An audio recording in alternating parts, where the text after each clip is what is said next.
महिन्यामध्ये जल जीवन मिशनच्या अंतर्गत व्हिडिओ कॉन्फरन्स असेल किंवा व्यक्तिगत असेल बैठकी होत असतात। त्याचप्रमाणे यावेळेसुद्धा दिल्लीमध्ये महाराष्ट्राचा आढावा बैठक घेण्याकरता योगायोगाने महाराष्ट्राचे जे मूळ रहिवासी आहे CR पाटील साहेब त्यांच्या दालनामध्ये आज बैठक झाली आणि त्या बैठकीमध्ये महाराष्ट्राच्या पाणी पुरवठा योजनाच्या या ठिकाणी आढावा घेण्यात आला।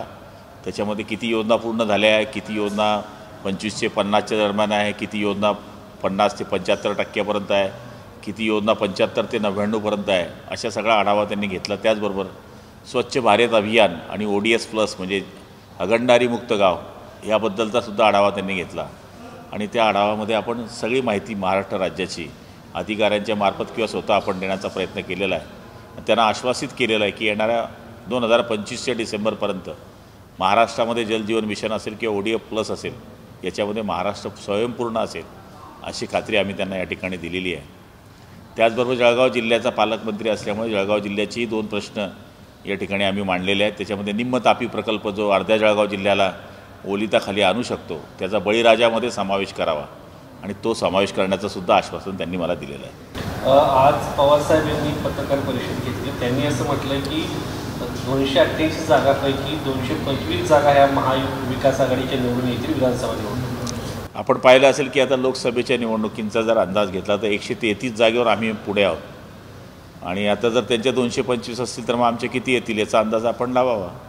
मला तरी असं वाटतं की लोकसभेचे ठोकळे हे विधानसभेमध्ये चालत नाही। पवारसाहेब हे ज्येष्ठ नेते आहेत, त्याच्यामुळे ग्रामपंचायतची निवडणूक, जिल्हा परिषदेची निवडणूक, नगरपालिकेची निवडणूक, आमदारकी आणि खासदारकी याच्यामध्ये फार फरक असतो।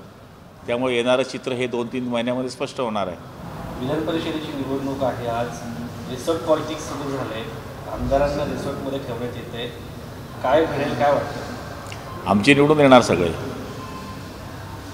आमचे सगळे उमेदवार निवडून येणार महायुतीचे। संख्याबळ आहे तेवढं दिसेल ना आपल्याला, म्हणजे संख्याबळ कसं जमवावं हे शिंदेसाहेब किंवा देवेंद्र भाऊ यांना सांगण्याची गरज नाही, ते बरोबर संख्याबळ जमवते।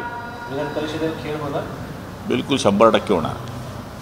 काही व्हिडिओ व्हायरल होत आहेत, ठाकरे घराण्यामधले काही लोक जे आहेत ते अंबानींच्या लग्नाला गेलेले दिसलेले आहेत, हळदी खेळून आलेले आहेत, काही जण नाचताना पण दिसत आहेत। सभागृहामध्ये पाहिली यांची भाषणं तर अंबानी जणू काही यांचा वडलोपार्जित दुश्मन आहे अशा पद्धतीची भाषणं असतात आणि त्याच अंबानींच्या लग्नामध्ये बारीक डान्स ते करतात। याच्यावरून दुपट्टी धोरणं कशी असतात हे बघायला या महाराष्ट्राने पाहिलेलं आहे।